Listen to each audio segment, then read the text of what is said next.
Enquanto a política interna francesa dá a ideia de estar a patinar, com o terceiro primeiro-ministro indicado por Macron no espaço de um ano, e regressam as manifes para parar o país, a França desliza para o abismo. Paris tem uma dívida pública que ultrapassa em muito os 100% do PIB, com tendência para crescer, como se percebe do déficit orçamental que está nos 5,8%. Pedir ajuda ao FMI não é cenário que se possa descartar.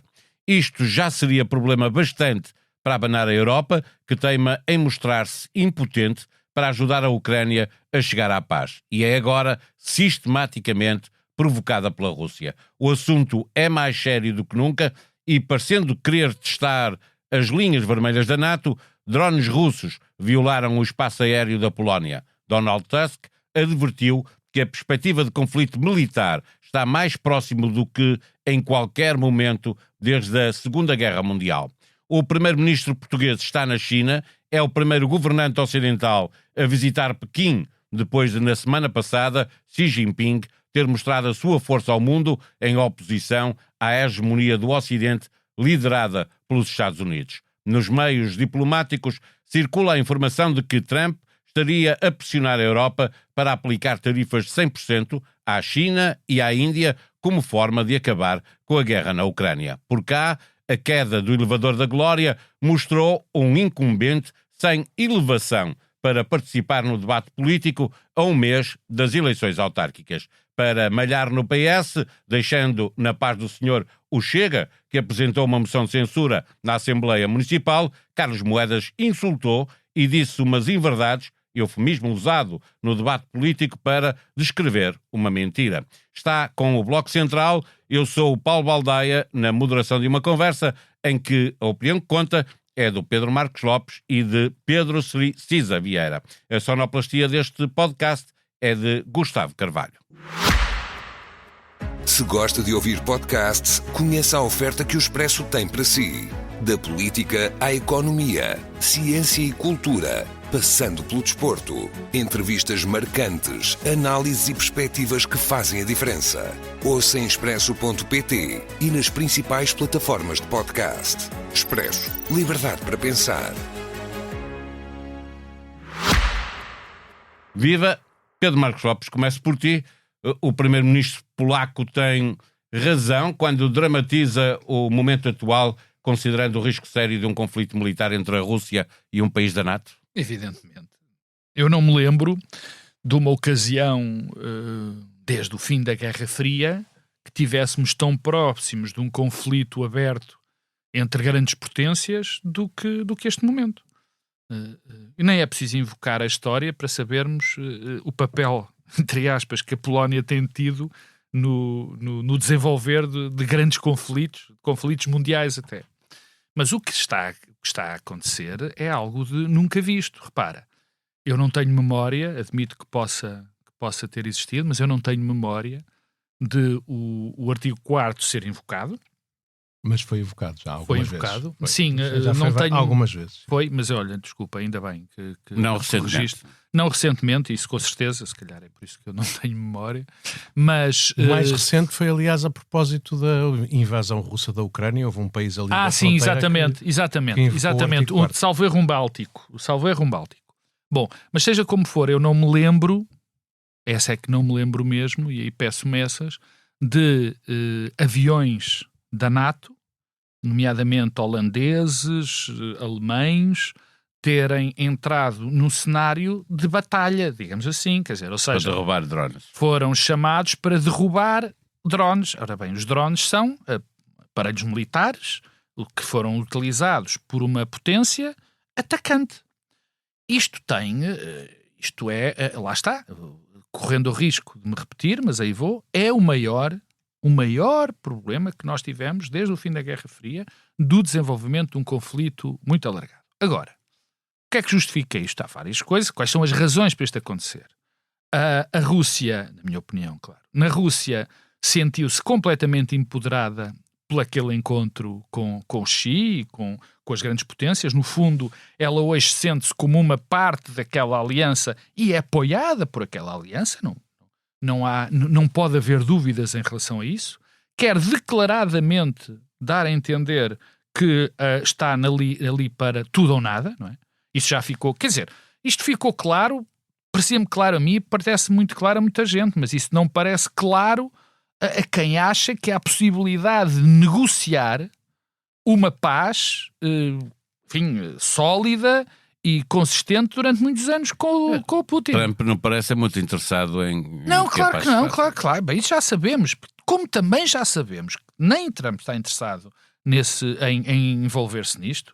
Aliás, é um dia isto, outro dia é aquilo. Está mais interessado em mandar tropas para Chicago e para outros locais, em nacionalizar partes de empresas na América. Mas, quer dizer, nunca, nestas circunstâncias, fica claro, mais uma vez, que também o esquecimento é terrível, a falta de memória, a decisão, quer dizer, os propósitos, mais do que decisão, os propósitos de Trump para a Europa, que é aquele alargamento que ele falava em textos já antigos das antigas fronteiras da União Soviética, no fundo, e da zona de influência da União Soviética, de uma maneira muito frontal. Por outro lado, há sempre algo que está por trás deste escalar, porque isto é um escalar do conflito.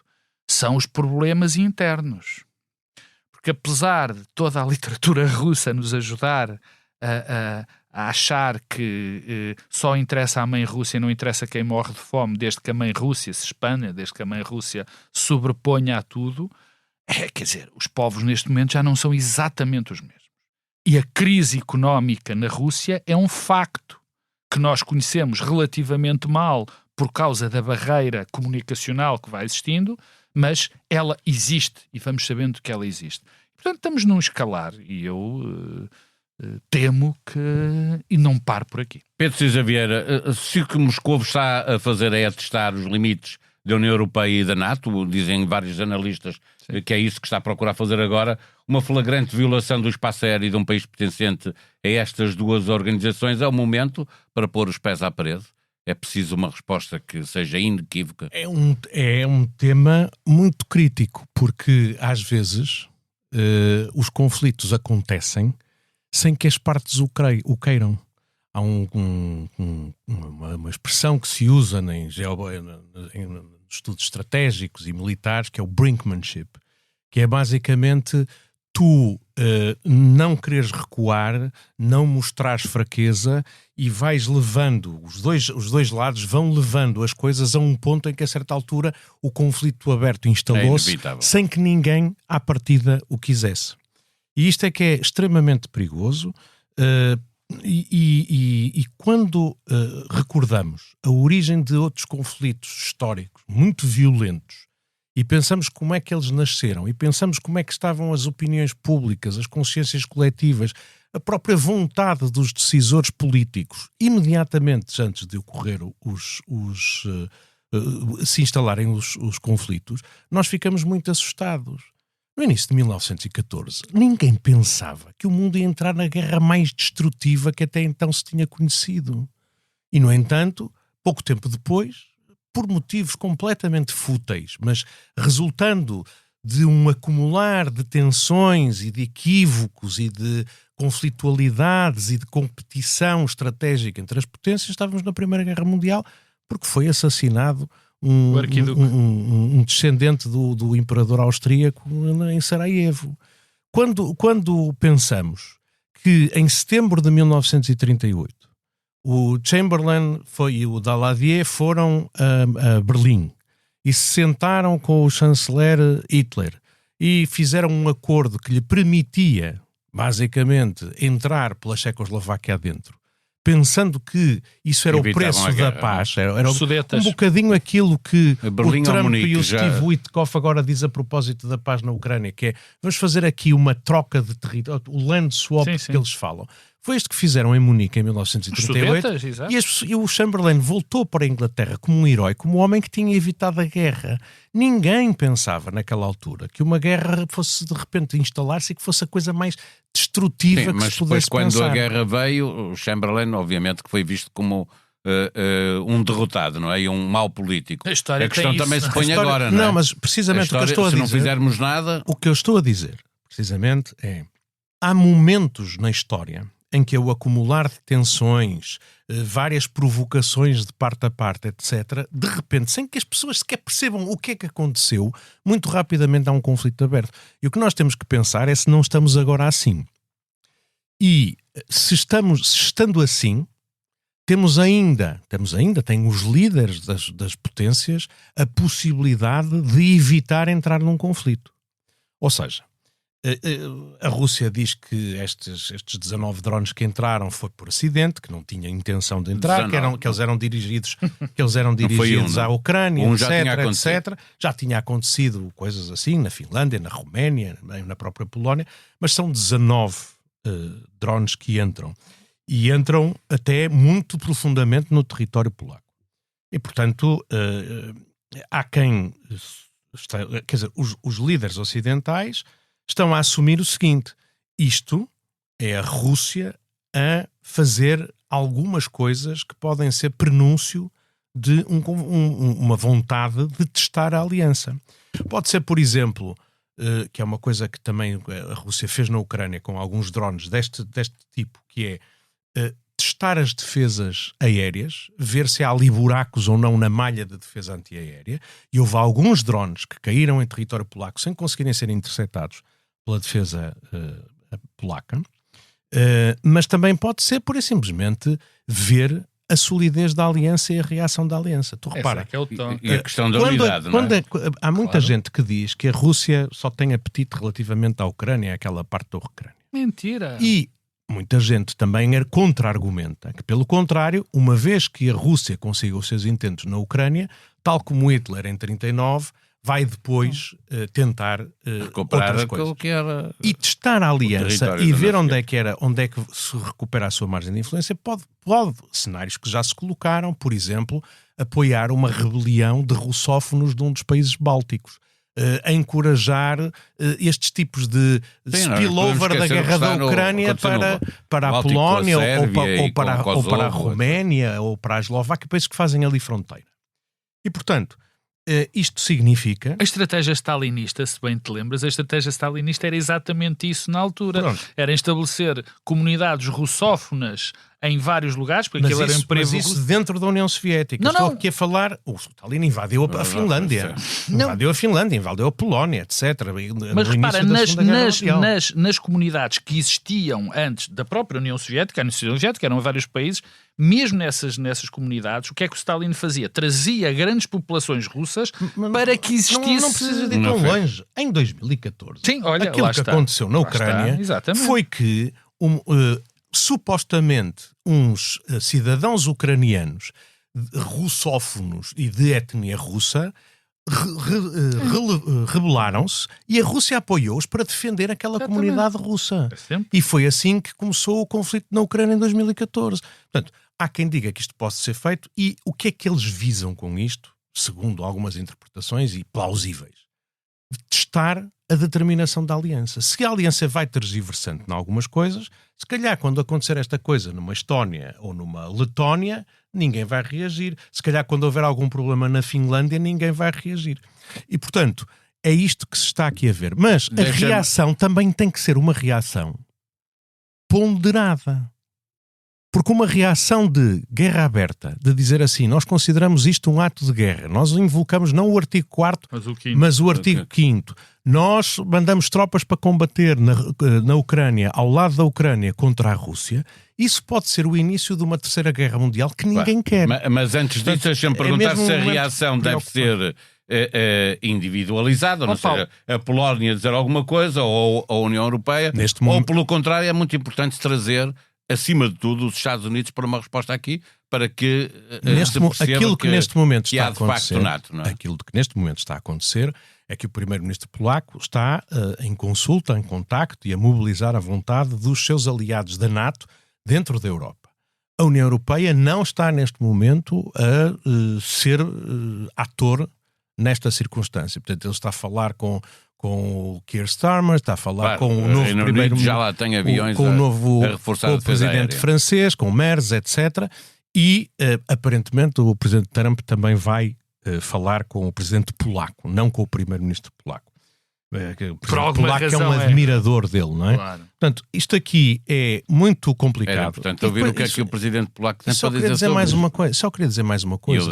E o primeiro-ministro da Faz Eslováquia. sentido, do ponto E de da vista Hungria. russo, testar a determinação da aliança.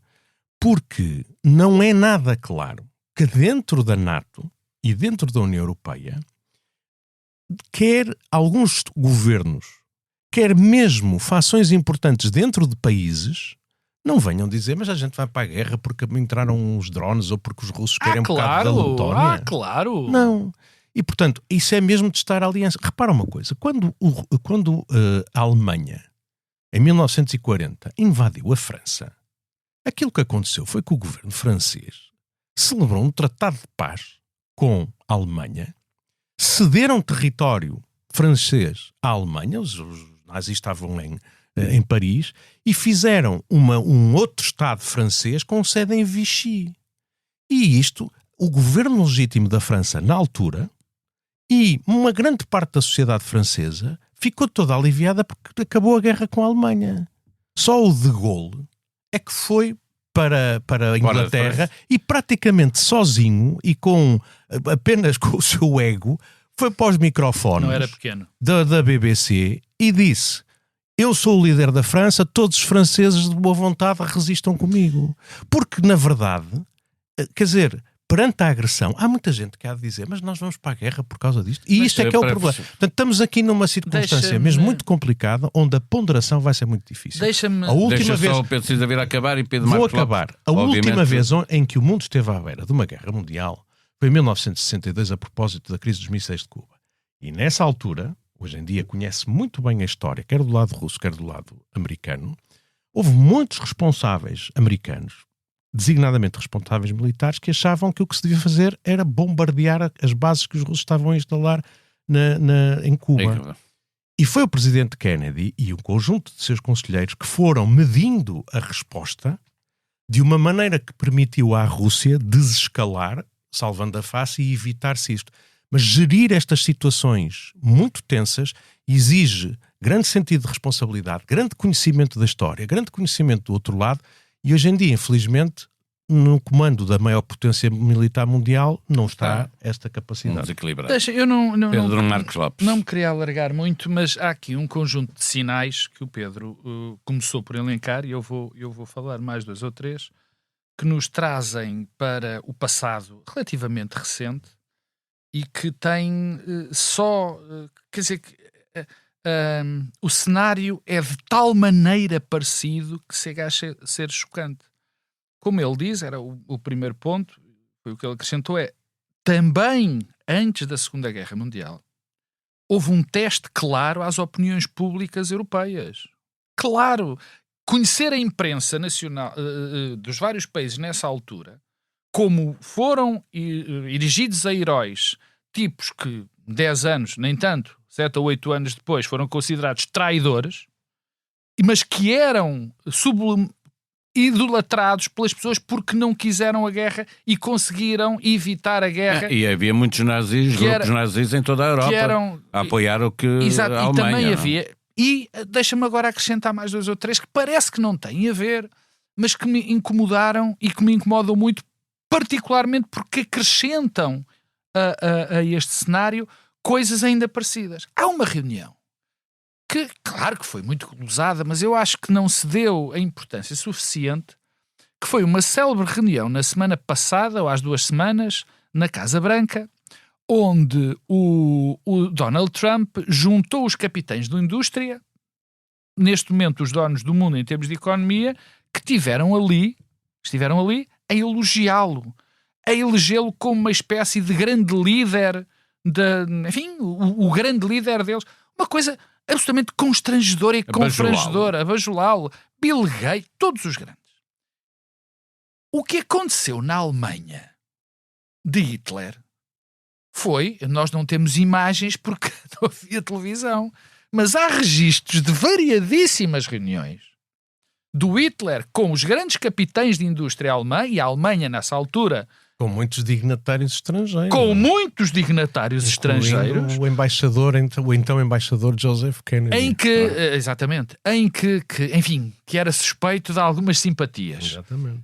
Mas eu falava em que as grandes empresas alemãs, que depois da Segunda Guerra Mundial voltaram a ser as mesmas, tiveram ali a bajular e a prometer um apoio inteiro a Hitler. E há uma segunda, que pode ser mais arriscada. Na Alemanha de Hitler houve, enfim, as purgas aos judeus, aquilo que nós conhecemos. E há uma que ficou muito conhecida, a Kristallnacht. Aconteceu aquele homicídio em massa.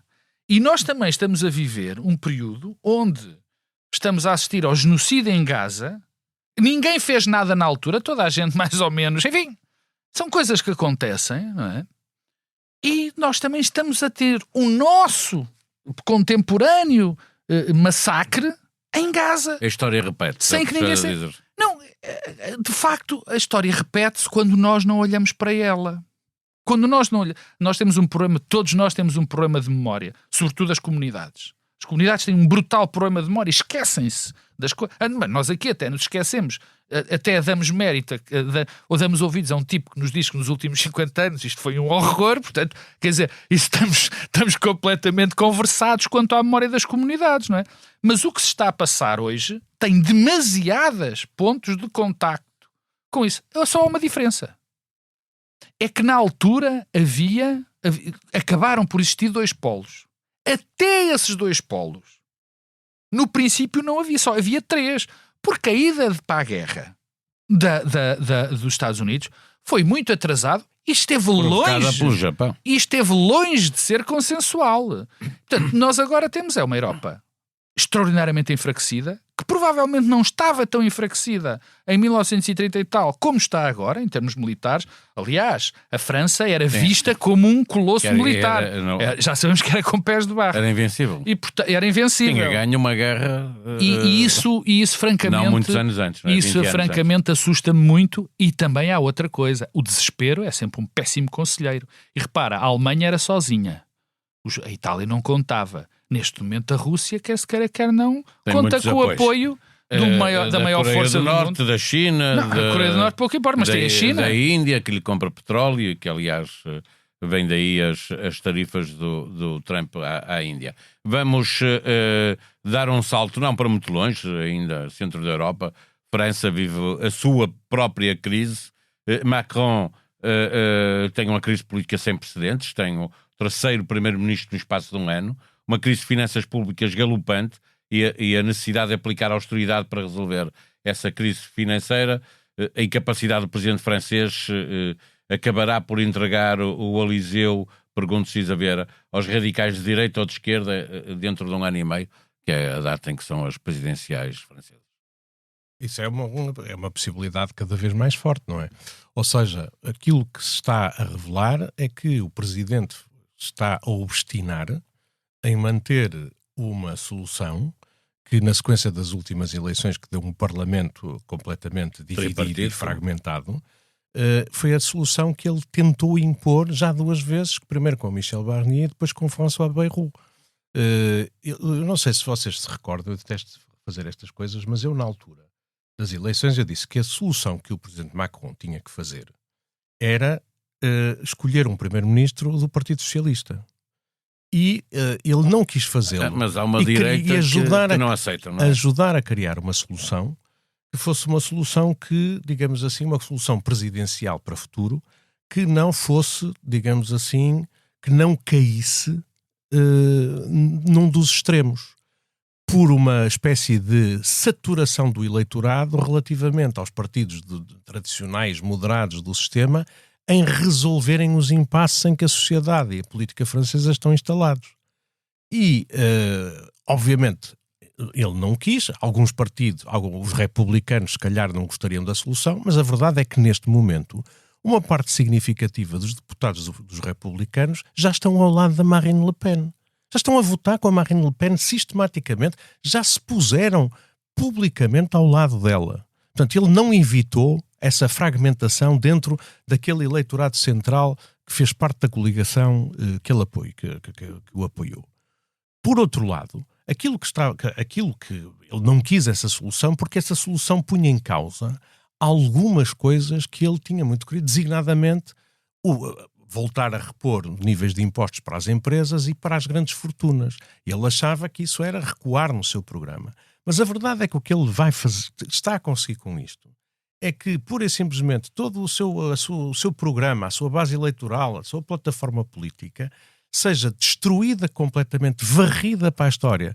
Não apenas esta parte do seu programa económico, mas até provavelmente do regime francês. E a mim faz muita impressão como é que um homem tão inteligente não é capaz de perceber que ele está insistindo na solução a cavar cada vez mais a impossibilidade de os cidadãos franceses voltarem a dar uma maioria ou escolher um presidente que seja oriundo do espaço do centro. Já se foi demasiado longe. E a verdade também é que o próprio regime está a dar sinais de falência. Isto está-se a tornar demasiado parecido com a Quarta República Francesa. A seguir à Segunda Guerra Mundial, fez-se uma Constituição, foi uma Constituição parlamentar e um regime parlamentarista, e basicamente aquilo que acontecia era que, com um sistema eleitoral proporcional, e aquilo que acontecia em França era que os governos, o Parlamento estava muito dividido e os governos iam sucedendo, e a certa altura começaram a deixar de ser capazes de lidar com uma série de problemas, dos quais o mais trágico era o problema da Argélia. E aquilo que aconteceu foi uma espécie de um golpe de Estado. Não foi assim assumido, mas foi uma espécie de golpe de Estado, em que basicamente militares e setores muito à direita que estavam contra a política que a Quarta República estava a conduzir relativamente à Argélia, que foram buscar o de Gaulle, convencidos que o de Gaulle ia manter a Argélia francesa. E o de Gaulle voltou ao poder na condição de se rever a Constituição, quando se criou este regime semipresidencialista que deu ao presidente poderes muito significativos, que alterou o sistema eleitoral para facilitar maiorias, mas o de Gaulle depois acabou por dar a independência à Argélia, e o de Gaulle era o único, e era um democrata. E entretanto isso perdeu-se, não é? Neste momento, de facto, nem o regime presidencialista permite a um presidente que perdeu completamente o apoio da população resolver estes impasses. E, portanto, a França está confrontada com muitas situações, desde a situação das finanças públicas, mas também, quer dizer, a sua participação na União Europeia, a sua participação no esforço coletivo de defesa, etc. Todas estas coisas exigem mudanças muito grandes que o sistema partidário não está a conseguir resolver, o presidente está a deixar estas coisas enquistarem-se, e eu vejo muito, muito próximo o momento em que um presidente muito populista venha a assumir funções e o regime francês seja ele próprio destruído. Pedro Marcos Lopes, um liberal que levou a despesa pública até aos 51,4% da riqueza criada anualmente em França, e agora é preciso austeridade, obviamente, para repor as contas públicas. Dizes tu, não dizem os franceses. Certo, a questão é essa. É um contributo para que os eleitores fiquem confundidos e façam apostas mais arriscadas em populistas radicais. Eu sei que o sentimento que o Pedro Cisa Vieira exprimiu em relação a Emmanuel Macron é bastante comum. Eu tendo mais a criticar os pressupostos que levaram a que Macron tivesse este tipo de política do que propriamente a Macron. Não, os líderes são vítimas das circunstâncias. É raro eles criarem as suas próprias circunstâncias. Mas deixa-me começar pelo princípio. Os grandes líderes, não. O Macron criou a sua circunstância. Não, mas não criou a sua criou, mas não criou a circunstância francesa. Deixa-me começar pelo princípio. O Pedro, de facto, quando foi a última crise francesa, disse que a melhor medida era chamar um socialista para primeiro-ministro. Eu percebo a ideia, estou convencido que o próprio Macron deve ter equacionado isto, mas neste momento a sociedade francesa está de tal maneira entrincheirada nos extremos que quaisquer soluções que não apoiem os dos extremos... Os três têm mais ou menos o mesmo peso. Acabaram. Portanto, está bem, mas dependem uns dos outros. Não, tirar o Partido Socialista do Bloco de Esquerda permitia formar uma maioria... De acordo, e os ecologistas também. De acordo. Os socialistas, os ecologistas, mas não eventualmente os centristas do Beirut. Sim, mas não é esta a circunstância que vive a França. A França, é bom que se diga isto, a França já é a terceira dívida na União Europeia, tem um sistema de um Estado Social, que é provavelmente o Estado Social mais forte e que dá mais coisas às pessoas no mundo inteiro. Quer dizer, não, provavelmente que o Canadá... O país fica parou longe. quando Macron teve a ideia de pôr a reforma nos 65 anos. Nos 62, tomara nós. Não? As reformas que o Bayrou queria fazer era passar, salvo erro, de 5,6 para 4,4, era mais ou menos isto. Era para descer para 4,3 ou coisa assim. É uma coisa deste género, portanto, nada de absolutamente extraordinário, que praticamente não ia tirar os direitos, entre aspas, às pessoas. Portanto, neste momento, a França sempre foi ingovernável, já dizia, a história dos queijos. Nunca, não é bem assim. Não é bem... também se diz, não se governa, não mas não é bem assim, porque repara uma coisa, todos há demasiado tempo, provavelmente desde o De Gaulle, que quem fazer reformas... A Quinta República só agora é que está a ter problemas. Agora. Porque perdeu um referente. Agora, tu tens tido constantemente movimentos sociais radicais, alguns não politizados, na França há séculos. Bom, há séculos, neste século, quando eu digo séculos, entre aspas, uma pessoa tem que ter cuidado, porque sim, mas estamos a falar de década de 50 até agora, passaram-se 50 e tal. Não é? Vamos admitir 60. 60 até agora passaram-se... Estás um bocadinho esquecido do maio de 68 e coisas do género. Foi em França. 60, e não foi uma coisa... E não foi uma brincadeira. O maio de 68 não foi só francês. Não foi só francês. Não foi só francês. E foi uma revolução geracional. Não fez mal a ninguém, pelo contrário. Não, a questão não é fazer mal a ninguém. Não, estamos a falar de outras coisas agora. Os coletes amarelos também não fizeram mal a ninguém. A questão não é essa. Nem agora os que estão lá. Há uma incapacidade brutal de mudar. Enquanto gravamos, há agora, há um ponto, algo que é muito importante nós aprendermos em termos, enfim, que não vamos aprender.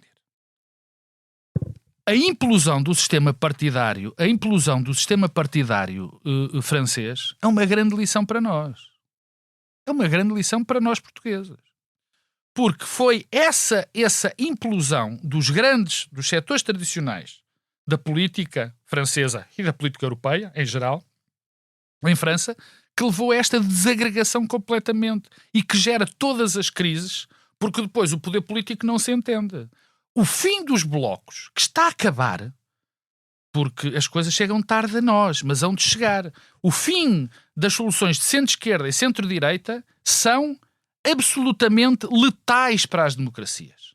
Letais, porque o que nós hoje temos em causa, também em França, é preciso não ter cuidado com as palavras, não interessa ter cuidado com as palavras, vai ser uma crise democrática. Porque tanto, sobretudo, a extrema-direita tomar o poder vai levar a consequências absolutamente impensáveis. Tu repara, há bocadinho estávamos a falar da crise europeia, da questão da Rússia, da questão dos Estados Unidos, da questão da guerra. Imagina o que é a França não comprometida com a União Europeia. O que é a França não comprometida com a NATO? E o risco disso acontecer daqui a um ano e pouco é total. Total. Basta. E não é só, vamos lá ver se a gente se entende. Porque nunca há soluções nos extremos. Tanto Mélenchon como Marine Le Pen são claramente contra o projeto europeu. Claro, e aliás, não, eles têm aliás, até mostrou simpatias com o Putin. Eles aliás, têm programas muito em comum. Claramente. Ambos querem aumentar nacionais. A despesa, baixar a idade da reforma, baixar os impostos. O Mélenchon quer subir os impostos para os ricos, quer taxar os ricos, que é uma coisa muito, muito popular, aparentemente. E a Marine Le Pen também não descarta criar impostos sobre grandes fortunas. nenhum deles gosta da União Europeia. Ambos simpatizam com o Putin, portanto, ali há de vir uma grande solução. Mas a verdade é que eleitores desesperados a verem partidos que não se entendem, que não conseguem aprovar um orçamento, não conseguem aprovar um programa de governo, que não conseguem sustentar um governo, votam no primeiro tipo que diga que vai deitar tudo fora. Eu não quero parecer demasiado pessimista, mas esses eleitores que acham que os partidos não se devem entender, que os partidos devem se entender e não se entendem, são os mesmos eleitores que vão para a rua cada vez que se dizem que se tem que ter alguma austeridade, quer dizer, e se essas pessoas... E nós na democracia ultimamente andamos a pensar, se calhar, e eu sou suspeito para falar, não sou suspeito, andamos demasiado a falar das instituições e não do quem as faz, que quer se queira, quer não, são as pessoas. Deixa-me só lembrar, e mostro-vos aos dois, o famoso jornal satírico Charlie Hebdo saiu hoje em França fazendo uma sátira com o elevador da glória em queda, e estão lá dentro os políticos franceses. Marine Le Pen, o Mélenchon, o Bayrou, o Macron, obviamente, estão todos aqui só para ver o que está a passar em França e o que as pessoas acham. É que nós chegamos agora à conclusão de que queremos partidos institucionais. Nós, enfim, não é exatamente nós que aqui estamos ou outras pessoas quaisquer. Nós estamos a chegar à conclusão que estes partidos não se entendem e que as pessoas vão buscar soluções radicais porque os partidos não se entendem. Não é bem assim que a coisa começou. A coisa começou porque as pessoas não queriam os partidos tradicionais porque achavam que os partidos tradicionais não lhes davam soluções para as vidas delas. E foi isso que aconteceu. É por isso que portanto, agora estamos... Exatamente, não estamos a trazer, estamos agora a inverter. Não. Eles não querem votar porque não dão soluções. Não. A questão começou noutra. Nós temos um tema central para este bloco central, que tem a ver, obviamente, com as questões da política caseira, mas antes disso, fazendo aqui a passagem, Luís Montenegro está na China, Pedro Marcos Lopes, o primeiro-ministro foi à China e vai ao Japão, é o primeiro governante ocidental a ir a Pequim, depois do Sul global ter alinhado com Xi Jinping numa retórica anti-Ocidente. Faz bem Montenegro em posicionar Portugal como um destino para investimento chinês no período da Troika? Eles salvaram, estiveram cá, foram eles que puseram cá muito dinheiro. Bom, compreendo aquilo que nós, se calhar, não devíamos ter vendido, mas isso é outra coisa. Ainda bem que fizeste esse acrescento. Estou a pensar na REN. É evidente que qualquer Estado do mundo quer ter boas relações com a China. E eu acho que é diplomaticamente muito, muito ponderado e certo que o seu Primeiro-Ministro tenha ido à China e ao Japão. Nós não nos podemos esquecer que a China, neste momento, é dona de partes muito importantes quase da nossa soberania, não é? É dona, por exemplo, da maior empresa portuguesa, que é a EDP. Aliás, é maior acionista. A nacionalização, a nacionalização que foi feita de setores vitais em Portugal é uma das grandes consequências que vem, enfim, da troika daquele momento, onde nós tivemos muito mais visão tática e muito menos visão estratégica. Eu acho muita piada quando se luta contra as nacionalizações e se tem propostas ideológicas contra as nacionalizações e depois deixa-se que ditaduras nacionalizam os nossos bens a outros países. Os nossos, achei muito, ainda hoje acho muita piada ao discurso que foi feito nessa altura. Agora, não tenho muito a dizer que sim, senhor, ainda bem. Há muitas coisas para fazer, há pontes para estabelecer. Eu e o Pedro Cisa Vieira tentamos fazer esta ponte no Japão há uns meses, mas não conseguimos. Deixaram lá umas sementes que Luís Montenegro vai agora aproveitar. Pedro Cisa Vieira, o conflito tarifário com os Estados Unidos mostra à Europa que é preciso diversificar mercados, insistir na globalização. Vai nesse sentido, aliás, o acordo com o Mercosul. União Europeia. Vamos ver, certo? Vamos ver se países como a França ou a Polónia ratificam este acordo. É importante esperar para ver isso. Os 2/3 da população mundial que estiveram na cimeira da Organização de Cooperação de Xangai não podem ser hostilizados, mesmo com Trump a pressionar a Europa para ajudar na retaliação dos Estados Unidos, que os Estados Unidos querem impor à Índia e à China. Claro que não podem. Hoje circulava, deixa-me só abrir aqui um parênteses, circulava nos meios diplomáticos a informação de que a Casa Branca estaria a pressionar a União Europeia para avançar com com sanções, tarifas de 100% à China, de 100% à China e à Índia para os pressionar. Mas quer dizer, obviamente a União Europeia tem vários desafios e um deles é como é que há de lidar com a China. A mim parece-me claramente que não faz sentido ter uma política relativamente à China que seja tributária daquilo que são os interesses americanos. Já não podemos contar com os americanos. Isso era a política do presidente Biden, né? Trazer a União Europeia para o seu lado, hostilizando a China. Agora que neste novo mundo a União Europeia deve ter uma visão própria, mas tem uma enorme dificuldade em articular isso. Esta viagem do Primeiro-Ministro não me parece que deva ser compreendida assim. É mais algo que é importante para Portugal e que Portugal devia fazer mais. Aquilo que me parece que distingue Portugal no conjunto dos países da União Europeia é que tem de facto uma visão global, tem interesse em todo o mundo, designadamente porque tem relações históricas com praticamente toda a parte do mundo e tem comunidades muito significativas também em dezenas de países.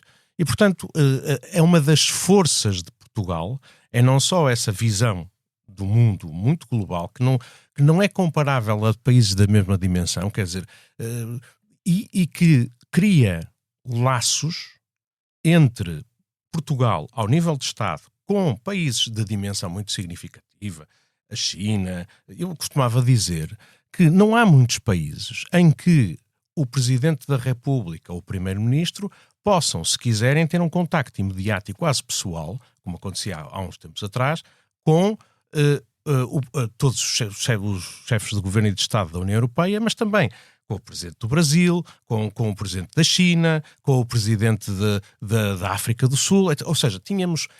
Isto é uma força que distingue o nosso país no conjunto da União Europeia. Para dizer aos nossos ouvintes, Xi Jinping começou por elogiar 3 ex-primeiros ministros portugueses, António Guterres, Durão Barroso e António Costa. Aliás, quer dizer, estas visitas de Estado ao mais alto nível entre China e Portugal ocorrem periodicamente e devem continuar a ocorrer. E sobre aquilo que falaram há pouco do investimento chinês durante o período da crise financeira em Portugal. Na verdade, eu recordo que nessa altura, ao mesmo tempo que a Troika impunha a Portugal a privatização de uma série de empresas por via do memorando de entendimento, ao mesmo tempo, nenhum país europeu ou os Estados Unidos estavam disponíveis para investir em Portugal, a não ser a preço de saldo. E quando foram vendidas algumas participações, de facto foi a China que apareceu a investir. E nessa altura, aliás, na sequência... As privatizações têm 2 preços, não é? Não é apenas o valor monetário que se recebe, é também a soberania que te estás a pôr nas mãos de quem, não é? Que é num Estado. Repara, 2 empresas chinesas têm participações de cerca de 1/4 e 1/5 do capital social. Mas controlam. Não controlam, de todo, não controlam. Têm 20% no caso da REN e têm 25% no caso da EDP. Não controlam. Não controlam a gestão, não asseguram...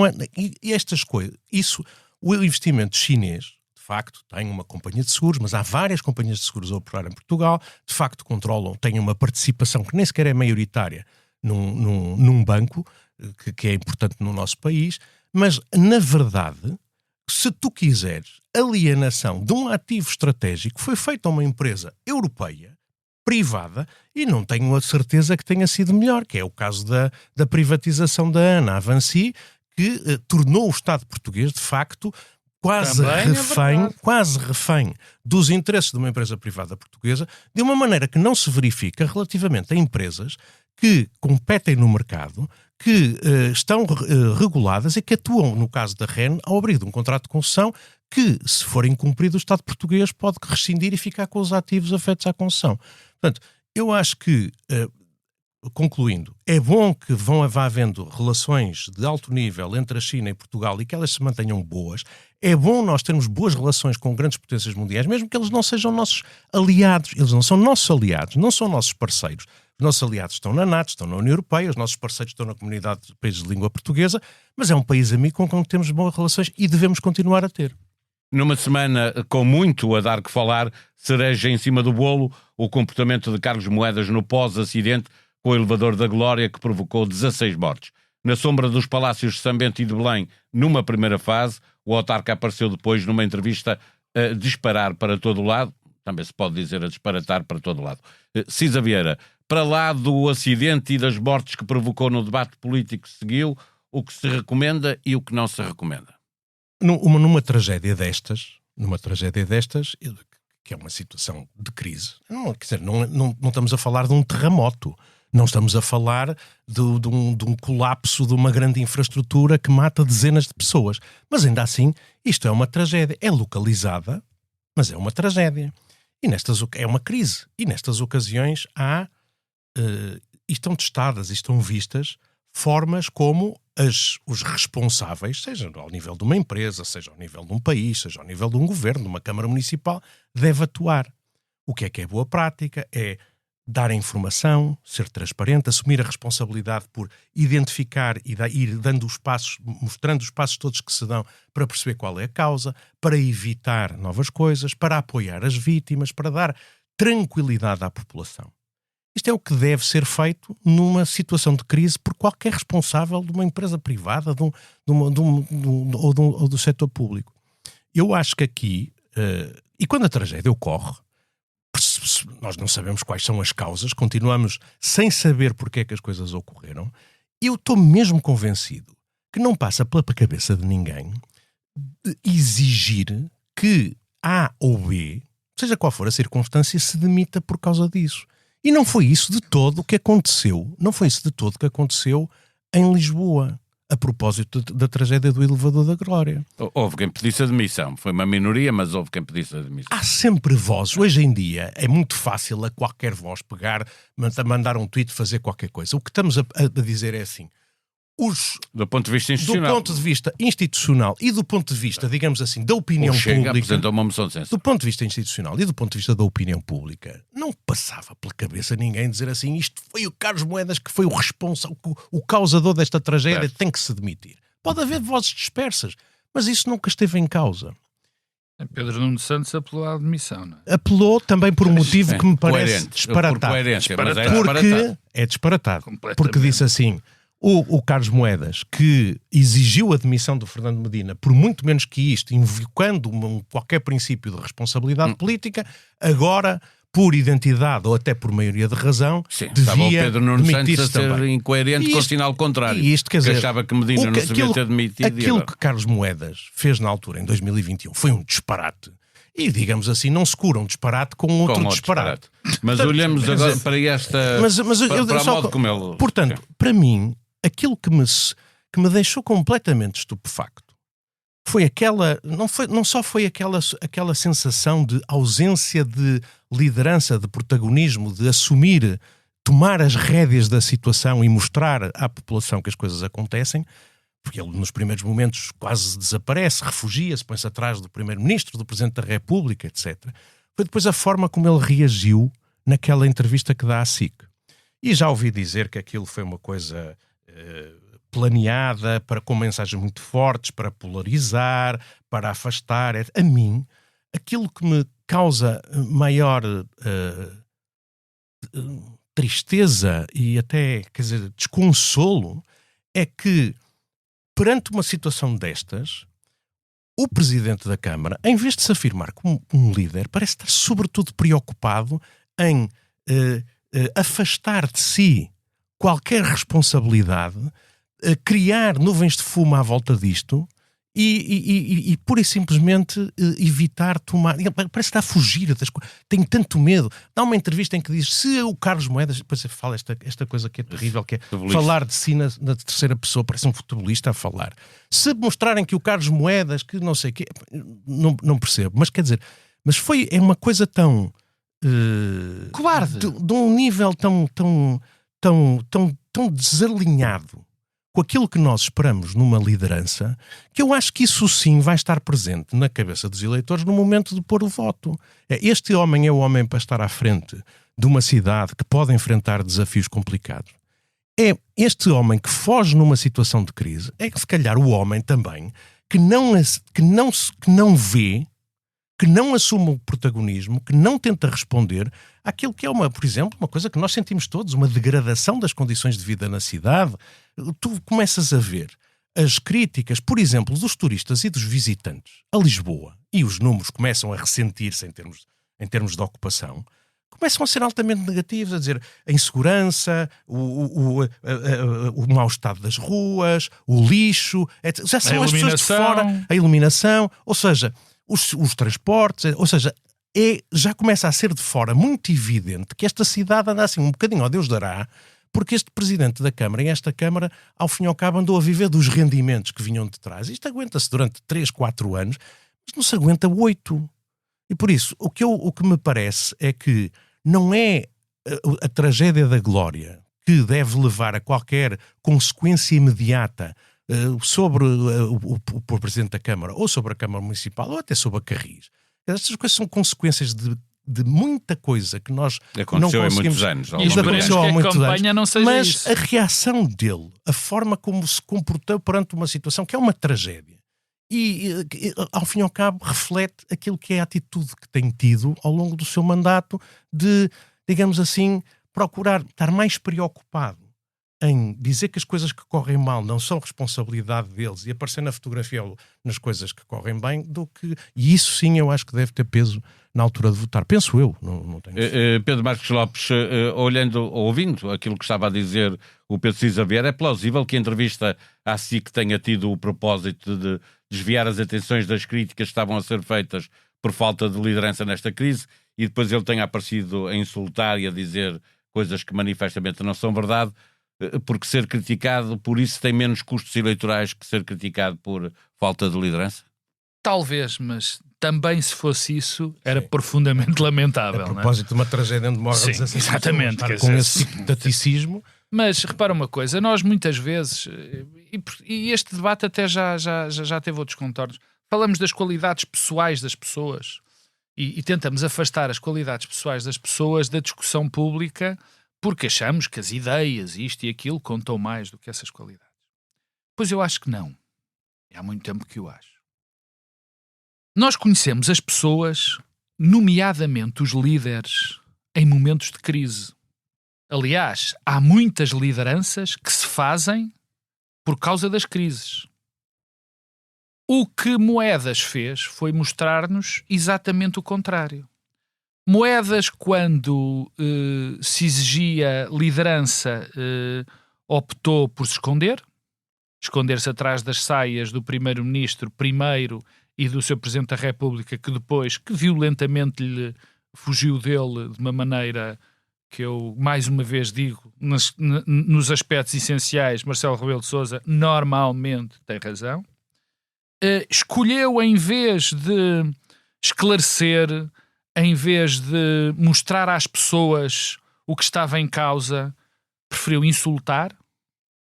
Em vez de mostrar que temos alguém com quem podemos confiar, mostrou-se ser um mentiroso com Tomás. Ora bem, e menos do que tudo, mostrou uma profunda incoerência, porque eu poderia até, o Carlos Moedas podia dizer, bom, eu de facto enganei-me quando pedi a demissão.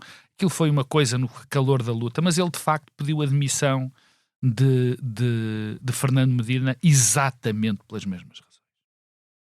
E a mim, o que me choca profundamente, porque conheço, como nós todos conhecemos, as ambições políticas de Carlos Moedas, é nós percebermos que neste momento, este momento trágico para a cidade de Lisboa e para todos nós, portugueses e para muitas famílias estrangeiras, poderia ser um momento, e peço, e vou medir bem as palavras, podia ser um grande momento de afirmação de Carlos Moedas.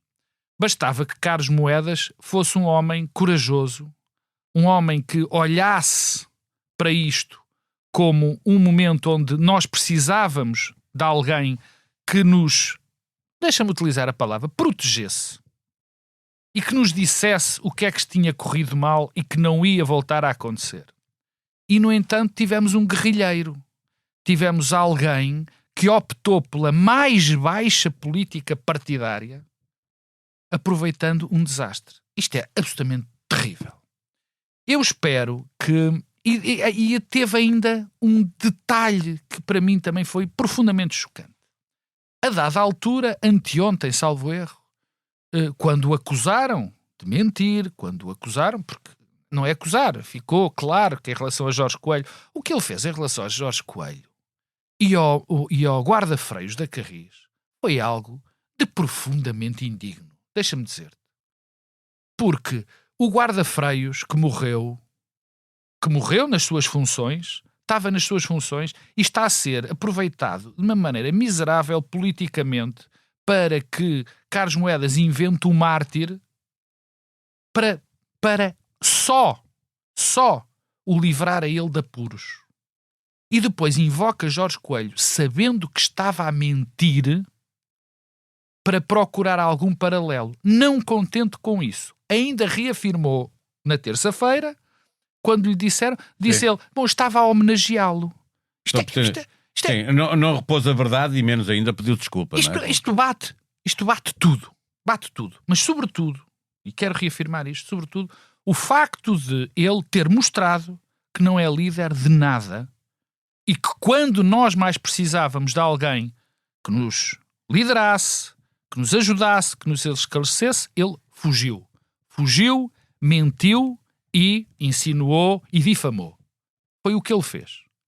Mentiu e difamou.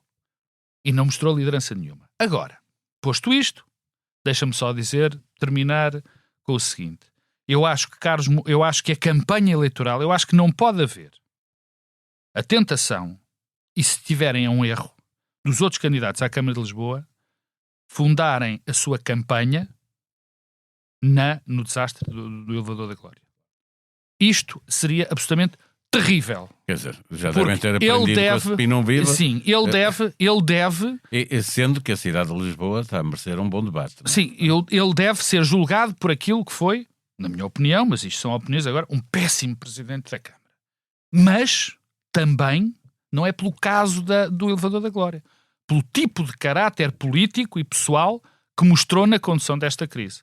E ele, isso como diz o Presidente da República, os eleitores, os cidadãos de Lisboa, a 12 de outubro. Sim, mas até há numa coisa que ele está a fazer, uma coisa absolutamente terrível, que é, chamou dos que não eram um moderado fofinho. E sabes para que é que isto serve? Serve para excitar as tropas, porque nós agora estamos muito entrincheirados, para excitar as tropas, aqueles mais vivos. Por causa das redes sociais. Isto tem sido uma coisa, de facto, é profundamente embaraçante. Bom, vamos fechar mais um episódio do nosso podcast, como sempre com o Bloco Central de Interesses. As sugestões culturais dos comentadores residentes, livros, cinema, teatro, exposições, música. Esta semana a primeira proposta é do Pedro Marcos Lopes. Sou eu. As férias são sempre um momento onde eu, e muitas pessoas, aproveitam para ler aquilo que não leram ou não conseguiram ler no resto do ano. Eu li umas coisitas, mas queria destacar duas. Uma, que para mim foi nova, foi uma autora mexicana que eu fiquei deslumbrado, chama-se Patrícia Melchior, que tem vários livros, mas eu li um livro que tem uma técnica narrativa muito engraçada, que se chama Isto Não é Miami, que também é um entrecruzar de contos, que me fez lembrar uma coisa que eu também aqui já falei, de um grande contista americano, O. Henry, considerado o maior contista de sempre dos Estados Unidos. Mas a Patrícia Melchior, mexicana, faz uma coisa parecida, mas com uma qualidade absolutamente extraordinária. Eu acho que ela vai ser famosíssima, mas comecem, por favor, por Isto Não é Miami. E outra coisa, já muito antiga, esse sim é um dos 2 ou 3 meus escritores favoritos, que é o Simenon, o célebre autor do Maigret, que é a coisa que eu menos gosto, aliás, nem gosto muito do Simenon, mas é um livro que foi agora republicado, que se chama Os Cúmplices. É um livro absolutamente... São todos os que não são do Maigret, do Simenon, o Julian Barnes e outros diziam que ele é, de facto, o maior escritor de todos os tempos. Claro que são aqueles exageros que as pessoas dizem, mas leiam Os Cúmplices do Simenon. Foi agora editado, salvo erro, peço desculpa se não eu corrijo para a semana, salvo erro pela Relógio d'Água. É um livro absolutamente notável. 2 livros que o Pedro Marcos Lopes leu nas férias e que quem nos ouve pode ler agora no regresso de férias, e a música que vamos ouvir, Pedro Cisa Vieira. Bom, é inevitável que nestes dias nós nos lembremos todos da canção do Elevador da Glória dos Rádio Macau. Pode parecer um clichê, mas em qualquer caso eu gostava de sugerir aos nossos ouvintes que recordassem essa canção, porque eu gostava muito dos Rádio Macau e gostava muito desta canção. Ela saiu em final de 87, no álbum do mesmo nome, e eu nessa altura, quer dizer, estava a acabar a universidade e andava muito pelo Bairro Alto, e subia para o Bairro Alto, saía na estação de metro dos Restauradores, depois apanhava o elevador da Glória. E aqueles anos 80 foram os anos em que, digamos assim, renasceu em Lisboa uma vitalidade social, económica, cultural, numa cidade que tinha recuperado há relativamente pouco tempo a liberdade, depois do 25 de Abril, e onde estavam a acontecer muitas coisas, e parecia que o centro daquilo tudo era o Bairro Alto, para onde toda a gente convergia e onde muitas pessoas diferentes se cruzavam e conviviam, e muita coisa acontecia. E a canção é muito engraçada porque a letra fala muito desse espírito, desse tempo, e registra muito bem esse momento da história. Onde tem coisas como, a letra é: de uma existência banal até às luzes da ribalta, há dois carris de metal, desde a baixa à vida alta. Desde o triste anonimato, desde a ralé e a escória, até à fama e ao externato, ao elevador da glória. E a gente está a imaginar estes miúdos dali da linha de Sintra, que eram os Rádio Macau, a virem à cidade e a chegarem, subirem o elevador da glória, a sentir como nós sentíamos todos. Estamos aqui a sair deste anonimato e estamos a participar numa coisa que é um país e uma cidade que de repente nos está a dar outra vez a oportunidade de sermos protagonistas. E este espírito desta Lisboa, desta altura, que infelizmente se está a perder agora e que era importante recuperar, está muito bem traduzido nesta coisa do Rádio Macau. Além do mais, os Rádio Macau, neste álbum de 87, estavam completamente alinhados com a sonoridade indie pós-punk da altura, de tal maneira que neste álbum há uma música que todos conhecemos, que é o Anzol, que é muito igual ao Just Like Heaven dos Cure. E havia a certa altura uma questão que era: isto é um plágio, mas na verdade o Anzol foi gravado antes de sair o Just Like Heaven. Isto mostra como os Rádio Macau estavam perfeitamente alinhados no seu tempo. A Xana tinha uma pinta fantástica, eu gostava muito dos Rádio Macau. Rádio Macau e Elevador da Glória. Um bom disco, não apenas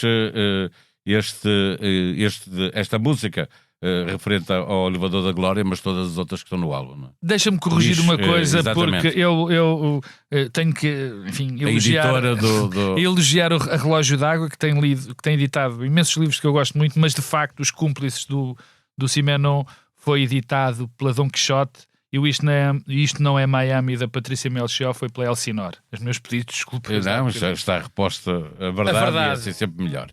Na próxima semana, quando voltarmos, saberemos mais sobre a reforma da legislação laboral que este governo pretende aprovar, já com ameaças de forte contestação social, admitindo mesmo as centrais sindicais a realização de uma greve geral. Haverá de ser tema aqui no Bloco Central. Boa semana, até à próxima.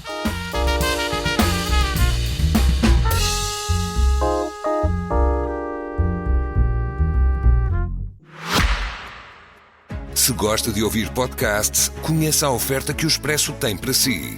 Da política à economia, ciência e cultura, passando pelo desporto. Entrevistas marcantes, análises e perspectivas que fazem a diferença. Ouça em expresso.pt e nas principais plataformas de podcast. Expresso. Liberdade para pensar.